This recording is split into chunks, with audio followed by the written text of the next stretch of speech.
A quiet evening in Copenhagen. The air inside the small café smells of cinnamon and rain. Daniel Meyer, 38 and a devoted single dad, sits with his young son, Noah. Noah is excitedly telling a story about school, his hands moving in beautiful, rhythmic signs. At the next table, a woman sits alone, her eyes fixed on them with a mixture of longing and surprise. After minutes of hesitation, she walks over, her hands trembling. Without saying a word, she signs, "I'm alone. Can I join you?" Daniel looks up, smiles, and his reply in perfect sign language leaves her feeling completely frozen in place. Daniel Meyer was a man who lived in a world of complex sound, yet understood the profound, untapped power of silence. As a senior audio engineer for a major film studio in the heart of Copenhagen, his entire professional life was dedicated to the audible. He spent his days in dark, soundproof rooms, mixing intricate soundtracks, isolating the faintest whispers, and creating perfect acoustic environments that made the big screen come alive. He had a legendary ear for detail. He could hear the rustle of a dry leaf on pavement, the distant hum of a city's ventilation system, or the slight catch in a singer's voice that betrayed a hidden grief. But his most important work happened the moment he clocked out. Every afternoon, at exactly 3:30 p.m., he picked up his 8-year-old son, Noah, from a specialized school near the harbor. Noah was a bright, imaginative boy who had been diagnosed with partial hearing loss when he was just a toddler. While many parents in Daniel's position might have focused solely on medical fixes or high-tech hearing aids, Daniel chose a deeper path. He realized very early on that hearing wasn't the same thing as understanding. He wanted to give Noah a bridge to every world possible, a way to speak that didn't rely on the volume of the air. Daniel spent his nights after Noah fell asleep studying Danish Sign Language, practicing the fluid, poetic movements of the hands until they became as natural to him as his own heartbeat. He didn't want Noah to feel that his way of communicating was a limitation. He wanted the boy to see it as a beautiful, private language shared between a father and a son, a secret code for two that the rest of the noisy world couldn't crack. He often told Noah that while others spoke with their breath, they spoke with their souls through their fingertips. Their ritual was a sanctuary of consistency. Every Tuesday, they would visit the Blue Anchor, a small café tucked into a cobblestone alley where the wooden tables were scratched with the history of 1,000 conversations, and the amber light was always warm. The cafe had a specific acoustic quality. The low ceilings trapped the sound of the rain outside, creating a muffled, intimate atmosphere. Daniel would help Noah with his homework. They would share a plate of smørrebrød, and they would talk, truly talk. They talked about the star, about the giant ships in the harbor, and about what it felt like to experience the world in rhythmic vibrations rather than sound waves. Daniel always ensured that Noah sat with his back to the wall so he could see the entire room, providing the boy with a sense of visual security that the world of sound often took away from him. Sitting just 3 tables away that particular evening was Elena Novak. At 32, Elena was a woman who lived in absolute, beautiful, and often terrifying silence. She had been profoundly deaf since birth. To Elena, the world was a silent movie that never stopped playing. She moved through the vibrating streets of Copenhagen like a ghost in a vibrant city, watching the lips of strangers move like butterflies, never truly catching the melody of their thoughts. Elena was a highly successful graphic designer, a woman whose eyes could detect a single pixel out of place on a massive billboard. But she often felt like a puzzle piece that had been forced into the wrong box. She remembered being a little girl, pressing her ear against a window during a storm, trying so hard to hear the patter her mother described, only to feel nothing but the cold glass. In crowded places, she could feel the thrum of the world, the heavy bass of music, the thud of heavy footsteps, the vibration of laughter, but she rarely felt the connection of a human conversation. She had come to the cafe to escape the relentless autumn rain, but she found herself completely captivated by the pair at the center of the room. She watched the man, his face soft with a patience that looked like it had been earned through years of love. She watched the boy, his hands flying through the air with a confidence she had rarely seen in children with hearing loss. It was a dance of fingers, expressions, and unspoken joy. For the first time in months, Elena didn't feel like an invisible spectator. She felt a magnetic, almost desperate pull toward their warmth. She stood up, her heart hammering against her ribs so hard she could feel the vibration in her neck. She didn't have her voice. She hadn't used it in years, but she had her hands. She walked to the edge of their table, waiting for the man to look up from his coffee. When Daniel finally raised his eyes, she raised her hands. She signed the question she had rehearsed in her mind 1,000 times. "I'm alone. Can I join you?" She expected the usual response. She expected a confused look, a frantic search for a pen and paper, or the awkward, patronizing smile of a hearing person trying to help. Instead, Daniel Meyer's face transformed into a radiant, welcoming smile. Without a second of hesitation, his hands moved with a grace and a fluency that made her breath stop. "We would be honored," he signed back, his movements clear, respectful, and technically perfect. "My son was just telling me about a dragon he saw at school. Perhaps you know how to draw one. He says it needs very big wings." Tao in Act 1. Elena's world, which had been a solitary, silent fortress for years, suddenly had an open door. If you think a small act of inclusion can change a life, type, "How wonderful." Elena sat down slowly, the wooden chair creaking in a way she couldn't hear but could feel as a sharp vibration through the floorboards. Noah's eyes went wide with a mixture of shock and delight. He reached out and touched the sleeve of her charcoal coat, his face lighting up as he realized that this new adult spoke his secret language so fluently. He didn't wait for an introduction or a polite pause. He immediately began signing at 1,000 miles an hour, telling Elena about the dragon he had imagined. A dragon that didn't roar or burn villages, but breathed out golden bubbles that could make people fly. Daniel watched the two of them with a mixture of awe and profound relief. In his daily work, he dealt with the mechanics of sound, the decibels and the frequencies, the digital levels.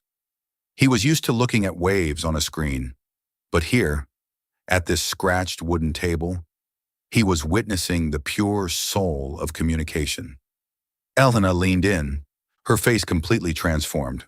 The corporate mask she usually wore had vanished, replaced by a radiant, genuine warmth.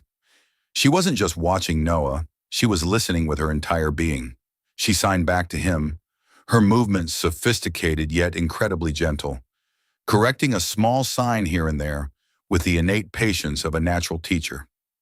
As the evening progressed, the rest of the cafe seemed to fade into a blur of gray noise. The clinking of spoons and the low murmur of other patrons became irrelevant background noise to the silent, vibrant world at table 4. Daniel and Elena began to share the stories of their lives. Elena explained that she had moved to Copenhagen from Prague 5 years ago, drawn by the city's avant-garde design scene, but often left isolated by its subtle social barriers. "I spend my entire day in glass-walled offices," she signed, her expression turning slightly pensive as the candle on the table flickered. "I am the creative lead on massive projects. I design the interfaces that millions of people use to connect with each other every single day. But in the actual boardrooms, I am a ghost. People look at my sign language interpreter. They don't look at me. They wait for the vocal translation. And by the time they hear my thoughts, the moment of the meeting has already passed. I am always 5 seconds behind the world. And in business, 5 seconds is an eternity." Daniel nodded, his hands responding with a steady, grounding rhythm. "I see that with Noah sometimes. People treat him like he is made of glass, as if his ears define his brain. I spend every day making sure he knows that the silence isn't an empty room. It's just a different kind of full. Sometimes, when the most important things are the ones you can't hear at all. They are the things you feel in the silence." Elena looked at Daniel's hands, fascinated by how he used them. His signs weren't just mechanical, they had a melodic quality, much like the music he mixed for a living. How did you learn? Truly? Most parents, they just hope the hearing aids will do the work. They send their kids to speech therapy and pray they'll eventually fit in. They don't usually join the silent world. My job is to make sure every sound is heard, Daniel signed, a small, tired smile touching his eyes. It would be a professional failure if I could hear the rustle of grass in a movie, but couldn't hear my own son's heart because I was too lazy to learn the alphabet of his hands. Sound is my profession, but Noah is my life. I had to learn his language so he wouldn't have to live in a house of strangers. I wanted his home to be the one place where he never had to repeat himself. Elena felt a heavy lump in her throat. For her entire life, she had been made to feel like a burden to the hearing world. She was the complication that required extra effort, the problem to be managed with subtitles, interpreters, and written notes. But this man, this stranger in a worn wool sweater, was treating the language of her life as a gift, a bridge he had built with his own hands. Noah reached over and touched Elena's arm, pointing to a paper napkin on the table. He handed her a ballpoint pen. Elena took it and, with the effortless, practiced hand of a master designer, sketched a bubble-breathing dragon that looked like it was about to fly right off the table. She added a little boy riding on its back, his hands held high. Noah laughed, a pure, ringing sound that Daniel could hear and Elena could see in the joyful vibration of the boy's chest and the sparkle in his eyes. In that moment, Elena realized something she hadn't felt in a decade. She hadn't looked at her phone once. She hadn't checked for messages or worried about the 5-second gap in her career. She was present. She was understood. The injustice of her lifelong loneliness was being dismantled by the simple, profound act of a single dad who refused to let the silence be a barrier. The cafe was no longer just a place of transit. It had become a sanctuary of connection. If you believe the heart speaks louder than the voice, type, "I get it." As the autumn rain turned into a light, ghostly mist over the Copenhagen harbor, the conversation at table 4 deepened. Daniel was fascinated by Elena's perspective on life.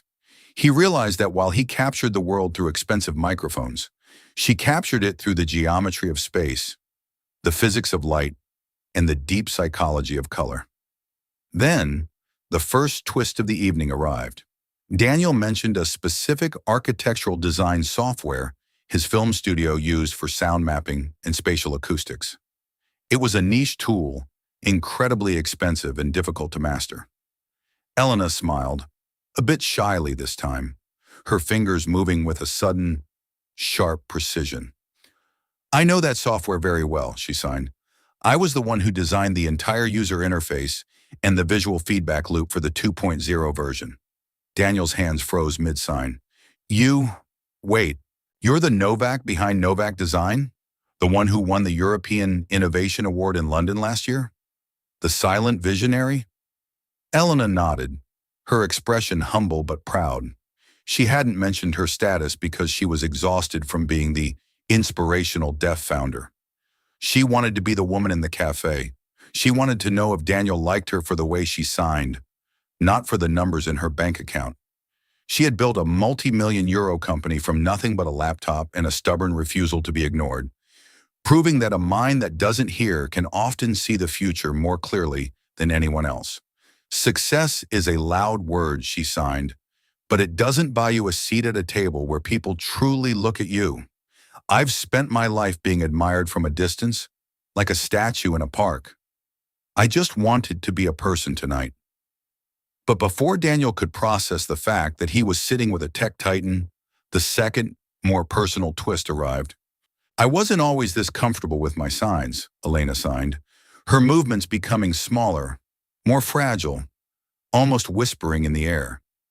"When I was Noah's age, my parents were told by experts that signing would stunt my intellectual development. They thought it was a crutch for the lazy. They forced me into vocal speech therapy for 8 hours a day, for 12 years. They wanted me to be normal at any cost. I spent my childhood trying to force my throat to make sounds I couldn't understand. I felt like a failure every time a stranger asked me to repeat myself. I felt like a broken machine that no one could fix. They tried to take my hands away and give me a voice I couldn't hear.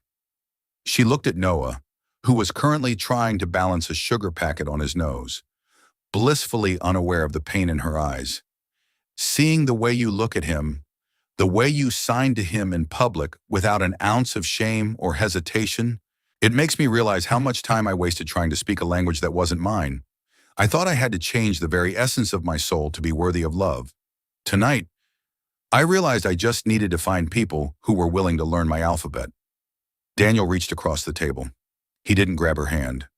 He knew the importance of personal space in the deaf community, but he placed his hand near hers, offering a bridge of presence. Noah doesn't need to be fixed, Elena, and neither do you. The world is just a bit too loud sometimes. It forgets how to listen to the quiet parts, the parts where the truth actually lives. We are the ones who are lucky to learn your language, not the other way around. Elena's eyes filled with tears, but they weren't tears of Czech sadness. They were tears of recognition. She realized that Daniel Meyer wasn't just a man who knew sign language. He was a man who had made a home for the silence. He had spent his professional career making movies sound better, but he had spent his life making the world feel better for a little boy who couldn't hear the roar of the dragon, but could see the fire in his father's eyes. The justice of the moment was palpable. Elena had spent her life being the one who had to adapt, the one who had to read lips until her eyes ached, the one who had to carry the heavy burden of the missing sense. But tonight, for the first time, the world had met her halfway. Daniel had done the work. He had learned the signs. He had prepared his heart for a woman like her before he even knew she existed. He wasn't just joining her table. He was joining her life. If you believe second chances are built on understanding, type, I believe. The weeks following that first meeting at the Blue Anchor were a whirlwind of quiet, beautiful discovery. Daniel and Elena didn't rush. They didn't need grand gestures, expensive jewelry, or loud declarations. Their relationship grew in the delicate spaces between their meetings. Elena started visiting Daniel's studio. Tucked away in an old brick building, she couldn't hear the violins in the orchestral score or the dialogue of the actors, but she could see the passion in Daniel's face as he worked. Daniel would have her place her hands on the large studio speakers, feeling the powerful vibrations of the low-frequency sounds. He would explain the color and the mood of the noise through signs. He taught her how a cello feels like deep, heavy velvet, and how a flute feels like a cool, silver breeze on a summer day. They spent hours listening to movies together, one through ears, one through skin, finding a middle ground where the story belonged to both of them. In return, Elena brought Noah and Daniel into her world of high-concept design. She showed Noah how to use a tablet to create entire 3D worlds from his imagination. She taught him that his hands were not just for talking, they were for creating. She showed him that the same signs he used for tree or water could be the foundation for a digital landscape. Noah became completely obsessed with Elena. To him, she wasn't the lady with the hearing loss. She was the dragon queen who knew all the secrets of the stars and the digital universe. He loved that he didn't have to explain why he was tired or why his hearing aid was making a whistling sound. Elena just knew. She saw the tension in his shoulders before he even realized it was there. Daniel watched the bond between them with a profound sense of gratitude that often left him speechless. He had spent years being the only one, the only parent, the only teacher, the only bridge. Now, he had a partner who walked the same path. He realized that Elena wasn't just a romantic connection for him. She was a mirror for Noah. She was living proof that a silent world could be a massive, successful, and incredibly happy one. One evening, while they were walking through the king's garden, the autumn sun reflecting off the golden leaves, Elena stopped and turned to Daniel. The air was crisp, smelling of fallen leaves and the coming winter. They were walking in a comfortable silence, the kind that only people who truly understand each other can share. I used to think my life was a solo performance, she signed, her hands moving with a new, fierce confidence. I thought I had to be perfect, to work twice as hard, so people wouldn't notice the gap in my senses. I thought love was something I would have to translate for the rest of my life. But with you and Noah, I feel like I'm finally part of a symphony I never thought I'd hear. You didn't try to change my silence, Daniel. You didn't try to fill it with your own voice. You just sat in it with me until the silence became music. Daniel smiled, taking her hand in his. It's a beautiful place to sit, Elena. I think I'd like to stay here with you for a very long time. Silence isn't the absence of sound, it's the presence of peace. And I found my peace the moment you sat at our table. He realized then that the most important lesson he had ever learned wasn't about acoustic clarity or sound levels. It was about the fact that the most powerful connections in human existence don't require a single spoken word. They require the courage to listen with your eyes, the strength to hear with your heart, and the love to speak with your hands. If you believe kindness matters more than status type, I will live kindly. 1 year later, the morning sun is bright and crisp over the Copenhagen harbor, the water reflecting the blue of the sky like a giant mirror. The seagulls circle above the fishing boats, their cries a part of the city's melody. Inside the blue anchor, the same corner table is occupied. There are no longer just two people. There is a plate of smørrebrød in the center and 3 steaming cups of hot chocolate with extra foam. Noah is 9 now, and he is currently engaged in a heated, rapid-fire debate with Elena about whether a spaceship could survive the gravitational pull of a black hole. Their hands are moving so fast they look like the wings of a hummingbird. Noah's signs have become more fluid under Elena's mentorship. He no longer hesitates, his confidence radiating from him like a sun. Daniel sits beside them, sipping his coffee, watching the scene with a peace that he once thought was impossible. He doesn't feel the need to intervene. He doesn't feel the need to translate. The quiet professional has finally found his harmony. He has realized that he didn't fix his family by learning sign language. He simply discovered the language that they were always meant to speak. He watches the way Elena brushes a crumb off Noah's cheek, and he realizes that the 5-second gap she used to fear has disappeared. She is perfectly in sync with their lives. This story isn't just about a single dad or a billionaire founder. It's about the fact that we often look for love and acceptance in the loudest places, thinking that the person who shouts the most is the one who cares the most. We assume that to be understood, we must be loud. We assume that silence is a vacuum that needs to be filled with noise. But Daniel Meyer proved that true power is found in the willingness to meet someone in their silence. He proved that a father's greatest tool isn't his voice. It's his ability to show his son that he is enough, exactly as he is. He proved that understanding is a choice that requires work, and that work is the highest form of love. In every city, in every office, in every home, there are people living in their own versions of silence. They might be lonely. They might feel misunderstood. They might be waiting for someone to stop and learn their alphabet.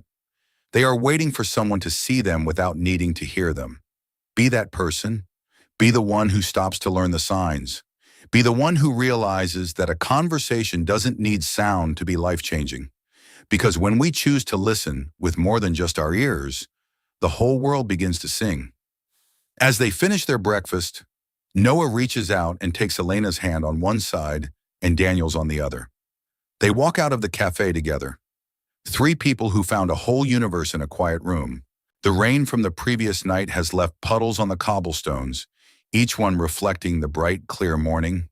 The voiceover concludes as the camera pans up to the clear, infinite blue sky. She walked over and asked to join them, not with words, but with a simple sign.